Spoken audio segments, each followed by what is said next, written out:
Pakistan's summer of discontent is only getting worse. Now there's a new potential confrontation between court judges and Pakistan's president. How politicized is the judiciary in Pakistan? What is the cost of the continuing crisis? And who pays the price? This is Inside Story.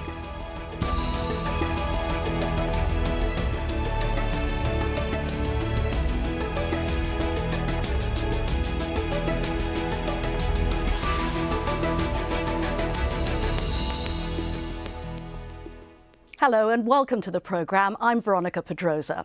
So Pakistan's President Asif Ali Zardari issued a decree on Sunday to prevent legal challenges against any actions taken or orders passed by the recently ousted Prime Minister Yusuf Raza Gilani over the past 2 months.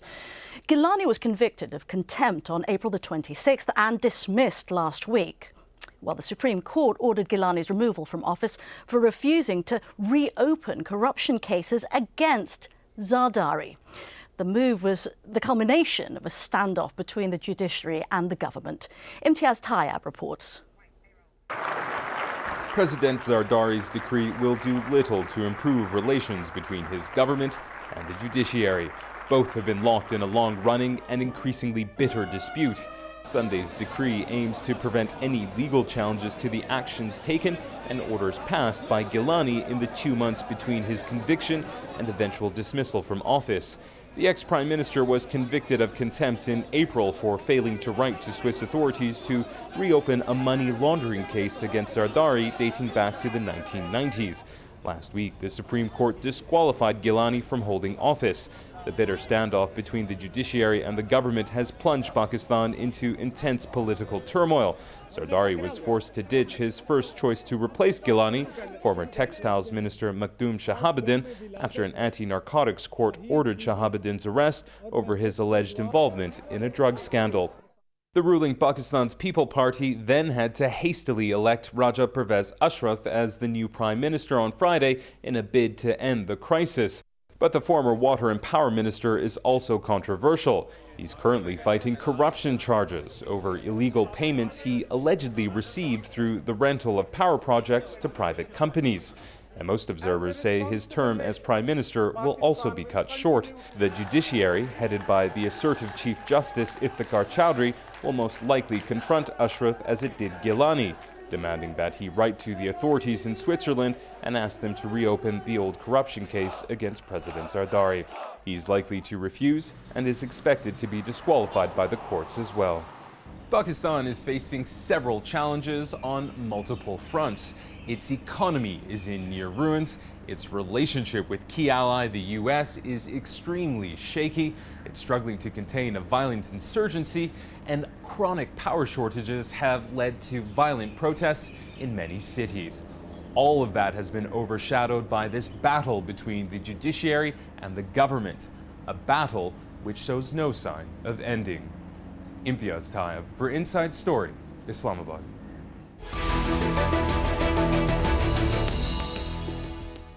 So, how politicized is the judiciary in Pakistan? What's the cost of the continuing crisis? And who pays the price? To answer these questions, we're joined by our guests in Lahore, Salman Raja.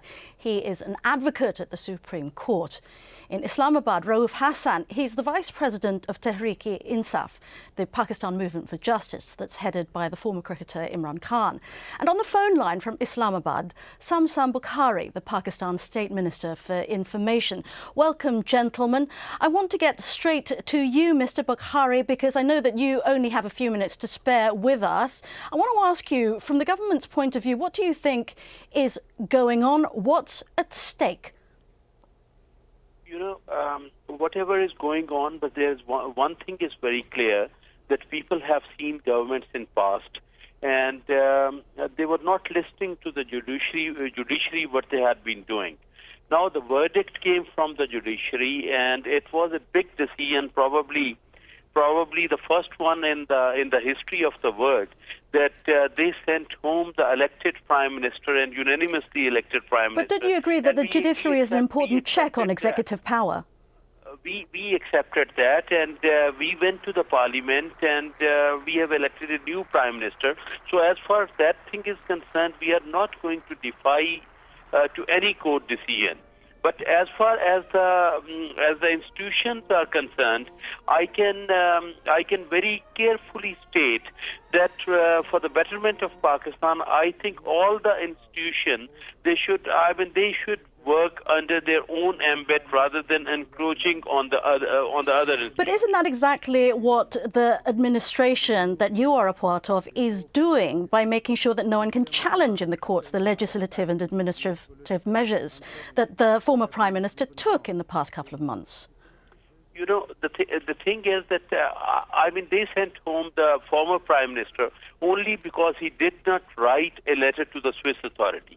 As far as my understanding is concerned, and I had been going to the court with the Prime Minister and with his lawyers quite a few times, the only prey which we had, that it's not about the person of Asif Ali Zardari, it's about the President of the Pakistan, and under 248, since he has an immunity, we will write a letter once he's not the President. So that was the thing, but the court never accepted our argument on that. Rauf Hassan, can you tell us what you think is going on and respond to what's been said by the State Minister Bukhari? Thank you very much. Mr. Bukhari has said two things. That we've seen the governments in the past, and he said he's made one other claim that his government is not in defiance of the judiciary. I believe that these statements are not based in facts. As a matter of fact, this government was never interested in restoring the judiciary in the first instance, and when it was forced to, when it was not left with an option, it restored the judiciary under pressure from the military, but it never accepted an independent judiciary. Consequently, its response has been that of affront, that of confrontation from day one. It has never really accepted an independent judiciary in Pakistan. Now, what is the motive? The motive is to save the person sitting in the presidency. His name is Asif Ali Zardari. They are hiding behind the immunity clause given in the Constitution at 248, but they are not going to the court, and the court repeatedly asked them during the course of the hearing on the NRO that they should ask the court to grant that immunity under 248. But the government legal aides, they were scared. They never went to the court. Rauf Hassan, let me put this to you. Of course, you're with an opposition party. Of course, you're going to be criticising the administration of President Zardari. Isn't there a sense that the militancy of the judges, as it's been called in some press reports, is in fact destabilising the political situation?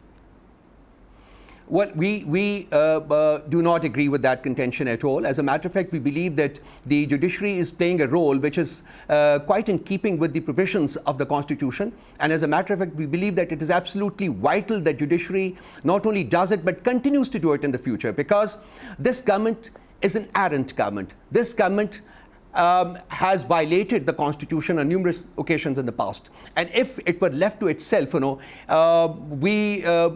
this country, would not be able to go any further. The judiciary's role is very well prescribed in the Constitution, and we strongly believe that it has not trespassed those limits. Now, what is it doing basically is not acceptable to the government simply because its principal contention or principal motive is to save that criminal sitting in the presidency. Asif Ali Zardari. He was convicted by the Swiss court, by the Swiss judge, to 6 months. He was not eligible to become the president of Pakistan, and that is an aberration which has to be removed. And ultimately, it shall be if Pakistan is to progress. Rauf Hassan, hold on for a second. I understand that we can now go to Salman Raja, who's an advocate at the Supreme Court. President Zardari is protected by immunity, though, isn't he?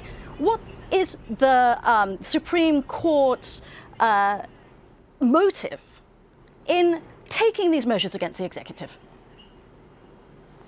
No, I don't think there is a motive here. And this whole question of immunity really is academic and was never raised before the Supreme Court at all by the government.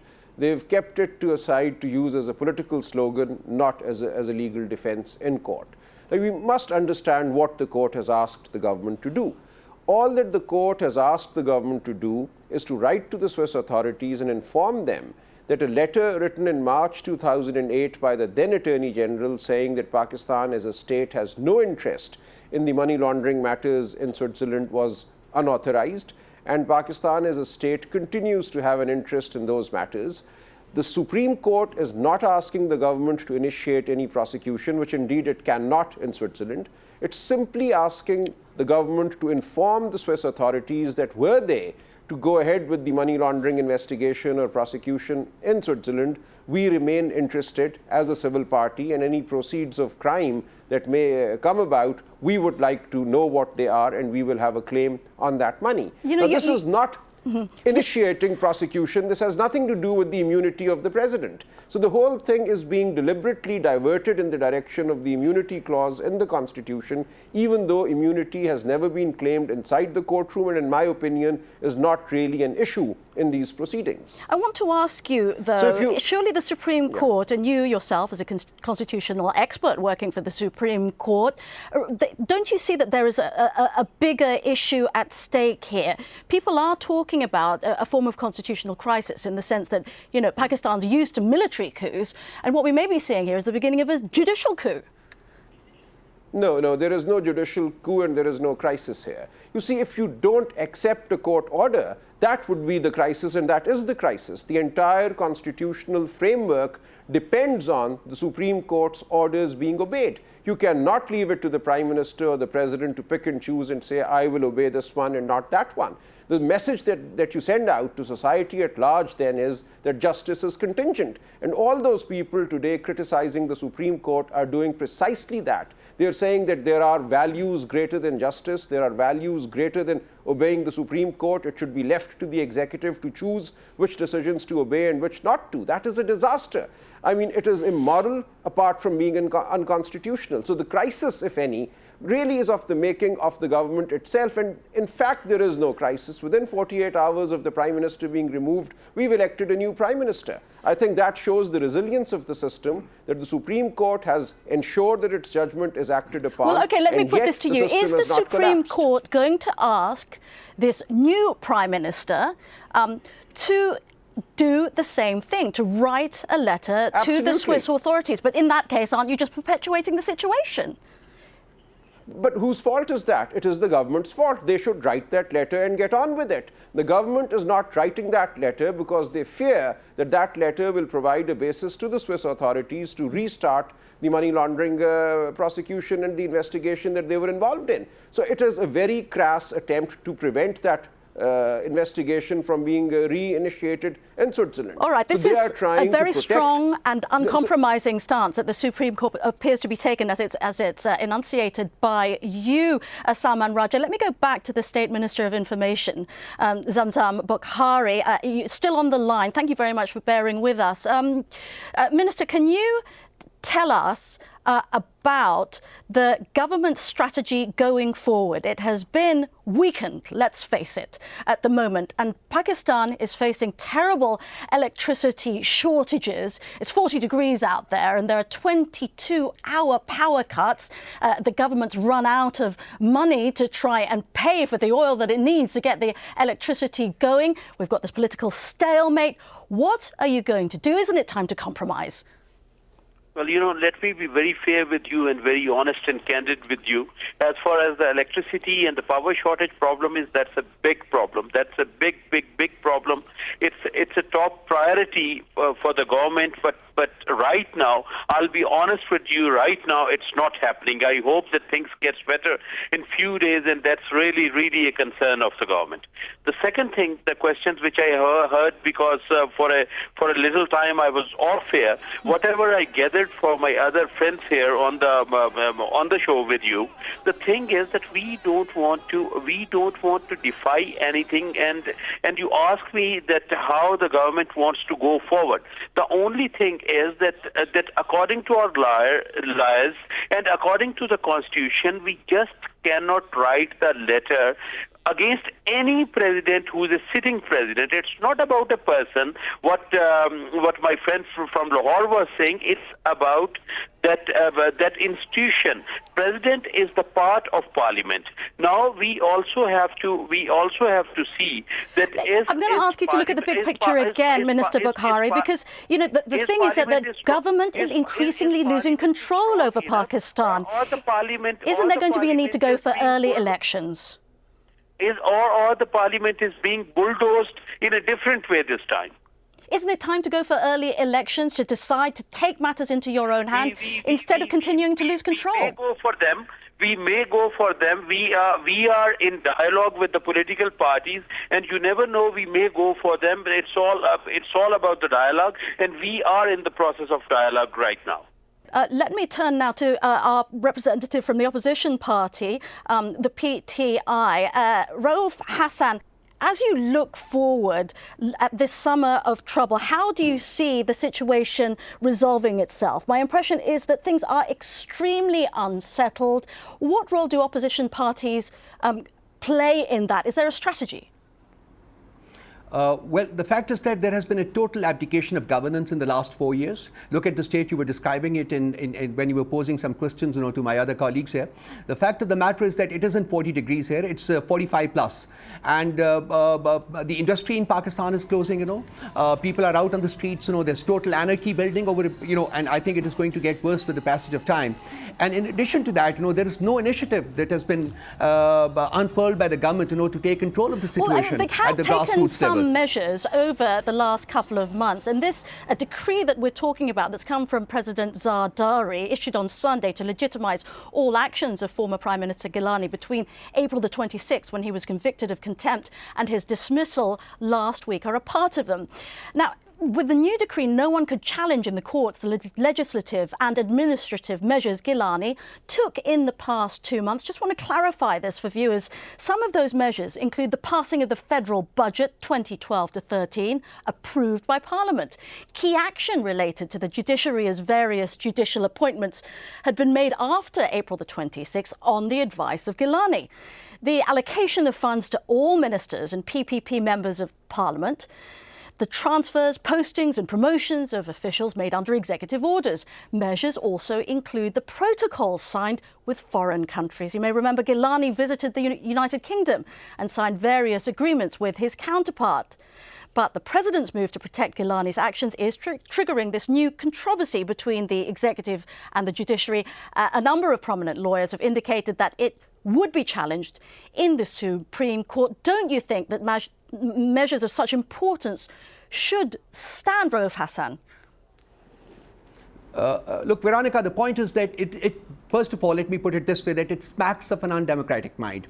Well, we have a sitting parliament here, and if these actions needed to be validated, as I understand they needed to be validated, that the thing should have gone before the parliament. The president did not need to issue an ordinance in that regard. That is actually what we have always been telling the public, that although we have a so-called democracy in this country, but the mindset behind remains dictatorial. And that is the reason why we have this ordinance today. Instead of putting the matter before the parliament, a special session could have been called, or when the prime minister was elected, in that session, this matter could have also could have been put before the parliament. But look at it. It was not. And the president decided to issue an ordinance to validate all that. I understand that, yes, this is going to be questioned before the courts, and I understand that this is going to be another crisis for the government of Pakistan. Is that the case? Again, I would Salman like to come back. Sorry, Rauf Hassan, let me just put that to Salman Raja, because I want to know what your reaction would be if such a case were brought to the Supreme Court. No, I don't think there's anything wrong with this ordinance. It's a fairly routine thing. This has happened several times in our history. During periods of constitutional, if you like, deviation or hiatus, things have happened that have been subsequently ratified and approved. Now, an ordinance is a perfectly legitimate form of lawmaking. It is an alternative to placing a bill before Parliament. But mind you, an ordinance ultimately has to be placed before Parliament. Otherwise, it loses its validity after 120 days. So during that period, the matter will go to Parliament, and Parliament will have to rule on this. So I see nothing wrong with this. An ordinance is generally a stopgap measure taken immediately, given the urgency of the situation. And I think the president has done well in adopting what is clearly a constitutional route. I would remind my friend from Lahore and the minister in Islamabad that previously, when this court had invalidated various actions of General Musharraf after the 3rd of November 2007, again it had said that Parliament or through appropriate lawmaking, those actions can be validated, and the government had done that, initially through ordinances and later by placing those ordinances before Parliament. And I'm quite certain that is what will happen here as well. This ordinance will go before Parliament, and Parliament will most likely approve it. All right, because we cannot have this gap. We only have a few minutes left. I'm not questioning the validity of... Veronica, I'm not questioning the validity of this move. I'm questioning the manner this thing has been validated. I understand. All right. Okay. Before we go, because we've only got a few minutes left, I just want to concentrate on the position and viability of President Zardari. Just to look formally at the few powers that he exercises, because this is a position that's supposed to be largely ceremonial. Under the current constitution, the president only has reserve powers subject to Supreme Court approval or veto. However, he derives his authority from his position as the joint head of the ruling Pakistan People's Party, or the PPP, with his son Bilawal. From this, his party position, Zardari controls the government, including the appointment of the Prime Minister, and we have a new Prime Minister, Raja Pervez Ashraf, who's known to his critics, in fact, as Rental Raja because of a corruption scandal that followed him when he was in charge of electricity. Let me, before we go, look at that issue of viability. Salman Raja, you've already said that you're going to be asking this Prime Minister to do exactly the same thing that eventually cost the previous Prime Minister his position. Do you think that this government can go on beyond the end of the year? Well, it really depends on what the government will do. I mean, they can make a farce of the situation by presenting prime ministers for removal. Subsequent prime ministers could come, commit contempt, and be removed. Now, this can go on in theory every 2-3 weeks, and we could, in theory, see out the year through this farce. Now, if at some point they feel that this has gone on too far, they could call early elections. There would then be an interim setup. And I quite frankly expect elections at some point after October, maybe October or November. All right, turning now to Rauf Hassan with PTI. Can you tell us what role the opposition parties are going to play in this increasingly unsettled political landscape? Do you think that there's a danger here that the political turmoil could be repeated ad infinitum? The political turmoil that we see in Pakistan today is the creation of the government in power. We stand fully with the judiciary, behind the judiciary, and we shall not tolerate, we shall not accept any initiative, any act of the government, which would be in contravention with the judicial injunctions. We expect the government to accept those injunctions without any delay, and we shall fully stand with the judiciary. I do not expect this government to take any corrective measures, because basically in 4 years that it has been there, over 4 years that it has been there in power, all it has tried to do is to perpetuate a political crisis, because its fundamental objective remains to save the person sitting in the presidency. As long as it is myopic to an extent like that, we will continue to have political crises in the country. And but fortunately, in the current times, the army has played a very positive role. It has stayed strictly neutral in this regard, and it has let the political actors enact their own dramas. We believe and we expect that the government will come, will bring this to an end, accept the Supreme Court injunctions, write that letter to the Swiss authorities, and bring this to an end. I personally do not expect that to happen, because that does not fit in with the principle and fundamental motive of the government. Just a matter of seconds, Rauf Hassan, can you tell us what the mood on the streets is going to be as a result? Your party sometimes calls mass rallies. Well, we expect to know that if the government cannot handle it, I think they should go for early elections. They should put an interim setup in place and announce early elections. I think that is the best course. If it feels that it cannot act on the Supreme Court injunctions, that is the only course left for the government. It cannot. We must not have a circus of a prime minister being kicked out every 2 weeks, like Salman Saab has clearly stated. I totally agree with them. There is a prospect, that this prime minister would be out in the next 2 or 4 weeks' time, and we would have another prime minister who would be out in another 2 to 4 weeks' time. That's a circus, and I don't think this country can afford that kind of political instability. But I understand that the government is hell bent on doing that. All right, we'll leave it there. Thanks to our guests. In Lahore, Salman Rajda. In Islamabad, Rauf Hassan. And on the line from Islamabad, Sam Bukhari. And thank you for joining us on this edition of Inside Story. If you want to send us your feedback, email your thoughts to us at insidestory@aljazeera.net. Thanks again for watching. Goodbye for now.